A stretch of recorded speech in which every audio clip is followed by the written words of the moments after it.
आपने तो सुना ही होगा, कुलधरा एक हॉन्टेड प्लेस है। राजस्थान में कई सारे हॉन्टेड प्लेस है। 13वीं सदी में कुलधरा में पालीवाल ब्राह्मण बसे। वो 13वीं सदी से लगभग 18वीं सदी तक, मतलब लगभग 500 साल वहाँ पे बहुत फूले फले और बहुत ही ज़्यादा उन लोगों ने तरक्की की था। वहाँ का जो दीवान था कुलधरा का, जो कुलधरा में रहता था, उसका महल था वहाँ पे, मोती महल उसको कहा जाता है। वो उसका नाम था सलीम सिंह, लेकिन लोग उसको कहते थे जालिम सिंह, क्योंकि उसकी जो हरकतें थे वो किसी जालिम राजा की तरह थी। और अब मुखिया की बेटी जो थी वो उन सारे गांवों में बला की खूबसूरत मानी जाती थी। आखिर सारे जो प्रॉब्लम है ये मेरी है, मैं इसके साथ शादी करूंगा। अब पालीवाल ब्राह्मण उसके साथ बिहेव तो अच्छा करता था वो, लेकिन वो पता था उनको कि तो अब क्या करे, इसके सामने झुक जाए। उन्होंने कन्विंस कर लिया कि देखो भाई साहब, आप बोल रहे हैं कि इस लड़की को भेज दिया जाए, लेकिन इसकी क्या गारंटी है कि इसके बाद ये रुक जाएगा। नमस्कार। की कहानी है कुलधरा की। कुलधरा के बारे में आपने तो सुना ही होगा। कुलधरा एक हॉन्टेड प्लेस है। राजस्थान में कई सारे हॉन्टेड प्लेस है। राजस्थान सिर्फ इसके लिए नहीं जाना जाता। राजस्थान को हम जानते हैं कि आलीशान किलों महलों के लिए और वहाँ के एक रंगीन कल्चर के लिए बिरंगा है और सबको पसंद है।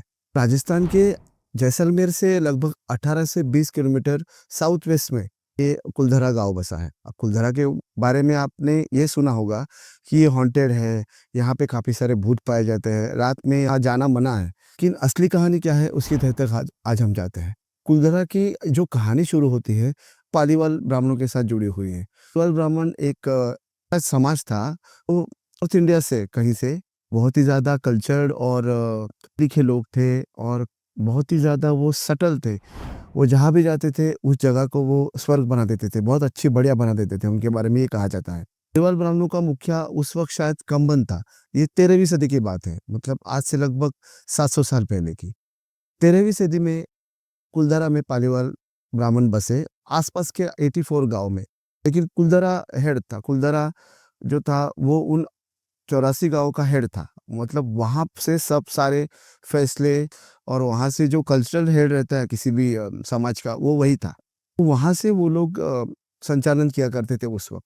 वो 13वीं सदी से लगभग 18वीं सदी तक, मतलब लगभग 500 साल वहाँ पे बहुत फूले-फले और बहुत ही ज़्यादा उन लोगों ने तरक्की की। वहाँ के राजा राजा के रेवेन्यू में उनका काफ़ी ज़्यादा हिस्सा था, मतलब वो काफ़ी अच्छा टैक्स भरते थे। अब आप सोचेंगे कि रेगिस्तान में पानी-वानी तो होता नहीं, खेती-बाड़ी कैसे करते होंगे वो लोग? लेकिन पालीवाल ब्राह्मण, मैंने जैसे कहा, वो वैज्ञानिक दृष्टिकोण भी रखते थे। उनकी तकनीक थी खड़ीन तकनीक, जो रेगिस्तान में गिरने वाली थोड़ी-सी बारिश को भी जमा करके उसको अच्छी तरह से वो लोग यूटिलाइज़ कर सकते थे। इतने ज़्यादा एडवांस थे वो अपने समय के। आप आज भी कुलधरा जाके देखेंगे या आस-पास के उजड़े गाँव देखेंगे तो आप देखेंगे कि वहाँ का एग्रीकल्चर तो आपको दिखाई नहीं देगा, लेकिन वहाँ का जो आर्किटेक्चर है वो आपको आज भी इम्प्रेस करता है। टूटे हुए मंदिर, टूटी हुई हवेलियाँ आज भी काफ़ी अच्छी हालत में हैं। ये उनकी जीत थी वहाँ के हार्श एनवायरनमेंट पे, वहाँ वहाँ के हार्श मौसम पे। तो पालीवाल ब्राह्मण बहुत ही अच्छी तरह से वहाँ पे रह रहे थे, फूल-फल रहे थे। लेकिन ये बात बिगड़ी कब? जब वहाँ पे 18वीं सदी की शुरुआत में, लगभग ये कहानी बताई जाती है 1815 से लेकर 1825 तक की। उस वक़्त वहाँ का जो जैसलमेर का राजा था, वो सिर्फ़ नाम का ही राजा था। वहाँ का जो दीवान था कुलधरा का, जो कुलधरा में रहता था, उसका महल था वहाँ पे, मोती महल उसको कहा जाता है। वो उसका नाम था सलीम सिंह, लेकिन लोग उसको कहते थे जालिम सिंह, क्योंकि उसकी जो हरकतें थे वो किसी जालिम राजा की तरह थी। और जैसलमेर का जो एक्चुअल राजा था, उसका इन साहब पे कोई कंट्रोल नहीं था। मतलब वो अपनी मन-मर्ज़ी से टैक्स बढ़ाता, घटाता, प्रजा पे अत्याचार करता और अपनी मन-मर्ज़ी से सब कुछ उसका चलता था। वो राजा को ना ही पूछता था, ना ही उसकी परवाह करता था और यहाँ तक कि वो अपनी प्रजा के बारे में भी कभी सोचता नहीं था। तो इसीलिए उसको वो जालिम सिंह कहते थे। हालाँकि उसका नाम सलीम सिंह था।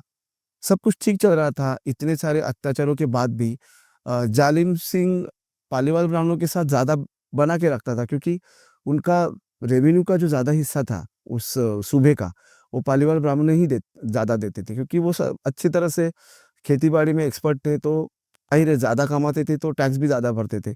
इसके साथ वो व्यापार में भी आगे थे, उनका व्यापार भी अच्छा था और कहा जाता है कि आर्कियोलॉजिकल सर्वे से पता चला है कि कुलधरा और आस-पास के गाँव में मिट्टी के बर्तन बना के बेचने का व्यापार भी अच्छी तरह से फला-फूला हुआ था।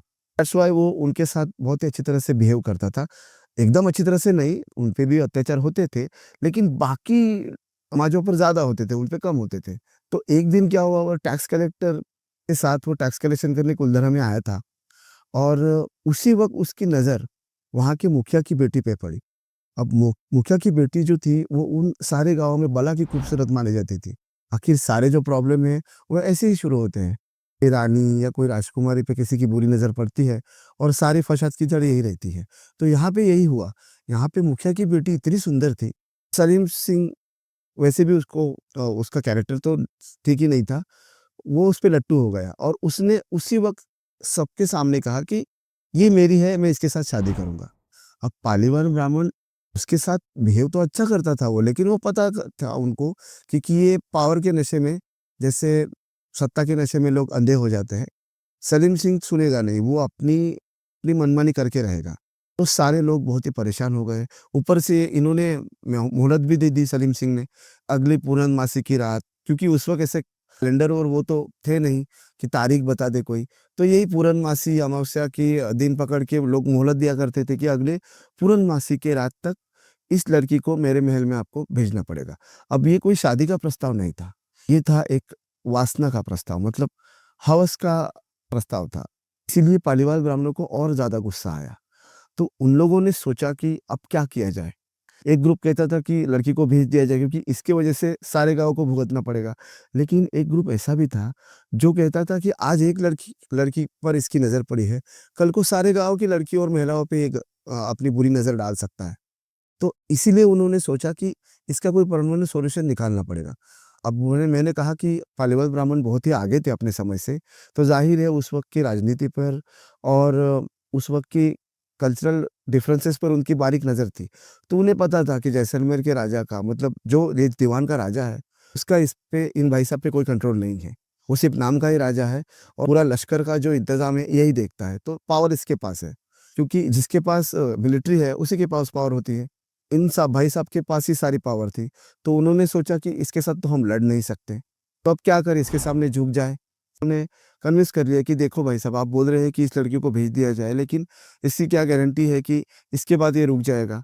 क्योंकि एक बार इसको पता चल गया कि मैं थोड़ा-सा धमकी दे दूँ तो ये लोग झुक जाते हैं। तो अभी झुकना नहीं है और इससे लड़ भी नहीं सकते। तो सारे गाँव ने फैसला किया कि हम लोग ये गाँव छोड़ के जाते हैं। अभी एक गाँव को छोड़ के तो फ़ायदा नहीं, क्योंकि पालीवाल ब्राह्मण थोड़े बहुत पैमाने पे सारे 84 जो आस-पास के गाँव थे, जैसे मैंने कहा कि कुलधारा हेड था और सारे आस-पास के 84 गाँव उसको फ़ॉलो करते थे हर एक चीज़ में। वो कल्चरल हेड था वहाँ का, कुलधारा। सब सब तैयार हो गए कि नहीं, हम लोग इसके सामने नहीं झुकेंगे, हम छोड़ के जाएँगे, हम यहाँ से माइग्रेट हो जाएँगे। अब माइग्रेट हो कैसे, क्योंकि जैसे मोती महल तो गाँव के आस-पास ही था। इन्होंने सोचा कि हम आधी रात में ये सब करते हैं। तो आप सोच सकते हैं, भरा पूरा गाँव था, कभी इस गाँव के चौपालों पे बुज़ुर्ग बैठा करते थे, बच्चे आँगन में खेला करते थे, चूल्हों में अच्छे पकवान बना करते थे। ये और पुरखों की यादें थी उस गाँव में, क्योंकि जैसे मैंने शुरुआत में कहा कि 13वीं सदी से ये लोग वहाँ पे बसे हुए थे। मतलब लगभग 500 साल तक। 500 साल बहुत होते हैं एक जगह में, एक किसी कल्चर को अच्छी तरह से पनपने के लिए, और वहाँ के लोगों के रगों में उस कल्चर का पूरा जो एसेंस है वो खून की तरह दौड़ने लगता है। उस जगह से लगाव हो जाता है। छोटी-मोटी बातें, कई सारी विधियाँ, जन्म से लेकर मौत तक की सारी जो विधियाँ हैं, उस जगह के साथ जुड़ जाती है किसी भी समाज की। अगर 500 साल कोई समाज जगह-जगह पे रहे, तो आप सोच सकते हैं उन्हें कितना दुःख हुआ होगा। और ये माइग्रेशन ऐसे नहीं था कि नैसर्गिक आपदा की वजह से हुआ था, एक राजा की वजह से। राजा भी नहीं, एक राजा के दीवान की वजह से हुआ था। और ये अन्याय ही था, मतलब एक बहुत ही ज़्यादा डिसरिस्पेक्टफुल चीज़ की वजह से हुआ था। तो इस वजह से उन्होंने बहुत ही रेज में, मतलब बहुत ही ज़्यादा इमोशनल होके, गुस्सा होके वो गाँव छोड़ा होगा। कहा जाता है कि वही चीज़ें ले जाना मुनासिब समझा, क्योंकि उनको जल्दी-जल्दी आगे जाना था, क्योंकि अगर वो ज़्यादा भारी चीज़ें साथ में ले जाते, तो वो उतनी ज़्यादा स्पीड से माइग्रेट नहीं कर सकते थे, और अगर सलीम सिंह को थोड़ी-सी भी भनक पड़ जाती, तो वो इनके पीछे अपने सैनिक लगा देता। तो दैट्स व्हाई उन्होंने बहुत ही कम सामान लिया। यहाँ तक कि कहा जाता है कि वो काफ़ी सधन लोग थे, तो उनके पास काफ़ी भारी गहने थे। जो गहने उन्होंने अपने घर के आंगन में गाड़ दिए थे। गहने भी बहुत ही हल्के लिए थे, जो भी हाथ में पैसा, कपड़ा था, वो लेके वहाँ से वो रातों-रात वहाँ से वो लोग पूरे 84 गाँव के लोग गायब हो गए। और इस तरह से कुलधारा जो 500 साल से एक फल-फूल रहा हुआ गाँव था, वो पूरी तरह से उजड़ गया और उसके साथ आस-पास के 84 गाँव 84 विलेज भी उसके साथ उजड़ गए। और वो वहाँ से पालीवाल कल्चर पूरी तरह से नष्ट हो गया और ऐसे ऐसे इस तरह से इस हैरत अंगेज़ तरीके से वो नष्ट हुआ कि इतिहास को उसका ट्रेस नहीं पता कि वो कहाँ गए, कहाँ जाके बसे। हालाँकि लोग कहते हैं कि वो नॉर्थ इंडिया वापस चले गए जहाँ से आए थे। कुछ लोग कहते हैं कि आधे लोग इस तरफ गए और अलग-अलग गुट बना के अलग-अलग गाँव में जाके वो बसे ताकि वो जो ज़ालिम दीवान है सलीम सिंह, वो उनके पीछे आके फिर से उन्हें तकलीफ ना दे। क्योंकि उसका भी ईगो हर्ट हुआ था इन सब चक्करों में कि इन्होंने मुझे लड़की देने के बजाय पूरा गाँव उजाड़ना सही समझा। तो ये सब चीज़ें कुलधारा के साथ जुड़ी है और यहीं से श्राप की शुरुआत होती है। कहते हैं कि पालीवाल ब्राह्मण तंत्र विद्या में भी पारंगत थे, वो जानते थे, तो उन्होंने जाते वक़्त श्राप दिया था कि इन गाँवों में, कुलधारा में ख़ास करके, आज के बाद कोई नहीं बसेगा। अगर कोई वहाँ जाके बसने की कोशिश करेगा, तो उस पे मुसीबत आएगी। इस गाँव की जो आत्माएँ हैं, जो गार्डियंस हैं, वो इसके पीछे पड़ेगी। कहा जाता है कि इसके बाद सलीम सिंह तो बहुत गुस्सा हुआ, लेकिन वो कुछ कर ही नहीं पाया क्योंकि उसको वो ट्रेस ही नहीं कर पाया उन लोगों को।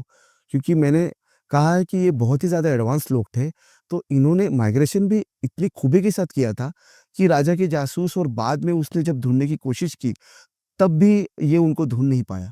तो ये श्राप तो उस गाँव पे लग गया, कहा जाता है। किंवदंती या दंत कथाएँ तो यही कहती है। अक्सर ऐसी वीरान जगहों से कथाएँ जुड़ी रहती है।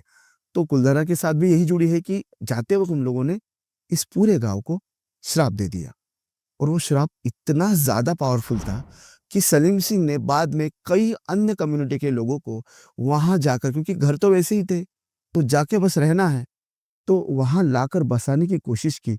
लेकिन अर्थक्वेक का आना, जैसे भूकंप का आना, अचानक पानी के लेवल में गिरावट आ जाना और आग लग जाना, ऐसे कई सारे और सबसे ज़्यादा अलग तरह की बीमारियों का फैलना, उस वजह से थोड़े बहुत समय में बसे हुए लोग भी मारे जाते थे, नहीं तो फिर छोड़ के वहाँ से भाग जाते थे और धीरे-धीरे ये पूरा इलाका वीरान हो गया। इतना वीरान और इतना सन्नाटा भर गया उस जगह पे कि उसके साथ भूतों की कहानियाँ, रहस्यमय बातें और कई सारी किंवदंतियाँ जुड़ने लगी। कहा जाता है कि आस-पास के लोगों ने वहाँ की चीज़ें लेने की, क्योंकि वो ऐसे ही पड़ी हुई थी, किसी के घर में कोई पुराना फर्नीचर हो, कोई पुरानी जगह हो, कुछ भी हो, उठा के ले जाने की कोशिश जिसने भी की थी, उसको भी बाद में बहुत ज़्यादा तकलीफ़ों का सामना करना पड़ा। उसके बाद वहाँ किसी ने भी जाने की हिम्मत नहीं की। अगर हर चीज़ के पीछे पैरानॉर्मल अप्रोच आप देखते हो तो उसके साथ साइंटिफिक अप्रोच भी होता है। तो कई लोग कहते हैं कि साँप की कहानी उतनी सच नहीं है, क्योंकि 84 गाँव का उस वक़्त के समय रातों-रात निकल जाना, 84 गाँव में, अब एक गाँव में आप 500 लोग भी अगर कंसीडर करें कि इतने लोग भी रहते थे, तो इतने सारे लोग वहाँ से एक साथ निकल जाए और किसी को पता ना चले, ये हो नहीं सकता। तो वहाँ से लोग क्यों निकले होंगे?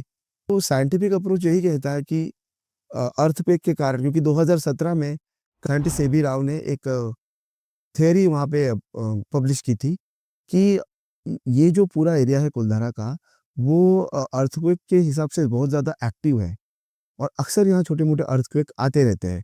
हालाँकि आज भी आप जहाँ जाके वहाँ पे देखेंगे तो कई सारे दीवारों पे आपको दरार देखने को मिलेगी, जो अनयूजुअल तरीके से है, जो मोस्टली ऐसी दरारें अर्थक्वेक की वजह से ही आती हैं। फिर ये कहती है कि वहाँ पे पानी की कमी हो गई थी। पानी धीरे-धीरे कम होने लगा और खेती बर्बाद हो गई। व्यापार भी कम हुआ क्योंकि मिट्टी के बर्तन, अब पानी ही नहीं है तो मिट्टी के बर्तन कहाँ से बनाएँगे, क्योंकि उसके लिए पानी की मिट्टी गीले करने के लिए भी आपको पानी की ज़रूरत तो होती ही है। तो इन सब चीज़ों की वजह से व्यापार और खेती दोनों चीज़ें अगर वहाँ किसी जगह से खत्म हो जाती है, तो किसी भी समाज का वहाँ रहना मुनासिब नहीं है, क्योंकि वो सर्वाइव ही नहीं कर सकते। उनको वो जगह छोड़ के जानी ही है। एक और थ्योरी बताई जाती है कि आसपास के गाँवों की जो टैक्स की कमी है, उसको पूरा करने के लिए सलीम सिंह ने बहुत ही ज़्यादा अनयूजुअल तरीके से इन सब गाँव के टैक्स बढ़ा दिए थे। तो इसी की वजह से लोगों ने वहाँ से चले जाना मुनासिब समझा। अब जब भी किसी जगह पे पैरानॉर्मल घटनाएँ या भूतों की खबरें फैलती तो ज़ाहिर है वहाँ कई तरह के साइंटिस्ट और पैरानॉर्मल एक्टिविस्ट आके रिसर्च करने की कोशिश करती है। तो इस जगह पे भी काफ़ी सारे रिपोर्टर्स, सोशल ग्रुप्स और यहाँ तक कि आज के समय में तो कई सारे व्लॉगर भी कोशिश करते हैं। लेकिन सबसे ज़्यादा मशहूर घटना गौरव तिवारी की है, जो हमारे इंडियन पैरानॉर्मल सोसाइटी के फाउंडर माने जाते हैं। 2013 में इनकी टीम ने यहाँ आके रात बिताने की कोशिश की थी, क्योंकि कुलधरा के साथ ये श्राप है कि रात के बाद यहाँ आप रुक नहीं सकते।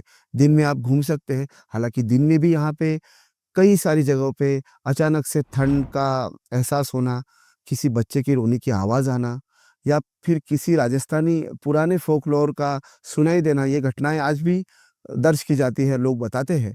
लेकिन रात को ये घटनाएँ लगभग दुगनी-चौगुनी हो जाती हैं और कुलधरा का शाप तो यही है कि रात में आप वहाँ रात नहीं बसा सकते, मतलब बस नहीं सकते। दिन में आप कुछ भी कर लीजिए, लेकिन सूरज ढलने के बाद आपको कुलधरा को छोड़ना ही है। लेकिन पैरानॉर्मल सोसाइटी के एक्टिविस्ट होने की वजह से गौरव तिवारी जो बहुत ही निडर थे, उन्होंने वहाँ अपनी टीम के साथ रात बिताने की कोशिश की। एक खंडर में उन्होंने अपना डेरा जमाया। उनके साथ काफ़ी सारे इक्विपमेंट है, जो मोशन सेंसर से लेकर काफ़ी सारे पैरानॉर्मल एक्टिविटीज़ को मेज़र करने वाले इक्विपमेंट भी उनके साथ थे। उन्होंने जब इसकी कोशिश की, तो उन्होंने ज़ाहिर तौर पर ये कहा कि वहाँ पे कुछ तो है। कई सारे आत्माओं का मुझे एहसास यहाँ पे हुआ है और मेरी टीम को भी तापमान में अलग-अलग उतार-चढ़ाव, उसके बाद किसी का उनको छू कर निकल जाना और दीवार के पीछे कोई उनकी तरफ झाँक के देख रहा है, इसका एहसास होना, मतलब हम वहाँ पे अकेले नहीं हैं। और सबसे डरावनी बात, इन सब चीज़ों का एहसास तो हमें होता है, लेकिन हमें कुछ भी दिखाई नहीं दिया। इस ज़ाहिर तौर पे उन्होंने ये सब बताया कि ये सब घटनाएँ उनके टीम के साथ हुई।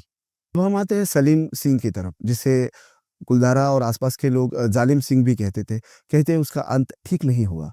कई लोग कहते हैं वो बुढ़ापे के वजह से अकेला होकर मरा, लेकिन कई लोग कहते हैं कि बाद में वो सनकी हो गया। उसके बाद उसने अंधाधुंध तौर पे टैक्स बढ़ाए, अपने ही लोगों को तकलीफ देना शुरू कर दिया और इसीलिए सलीम सिंह के मौत के बारे में कहा जाता है, मतलब किंवदंतियाँ है कि उसे उसके ही लोगों ने ज़हर दे के मारा था और उसकी मौत बहुत ही ज़्यादा तड़प-तड़प के हुई। और आज का कुलधारा अलग नहीं है, क्योंकि वहाँ पे कोई बस नहीं रहा है।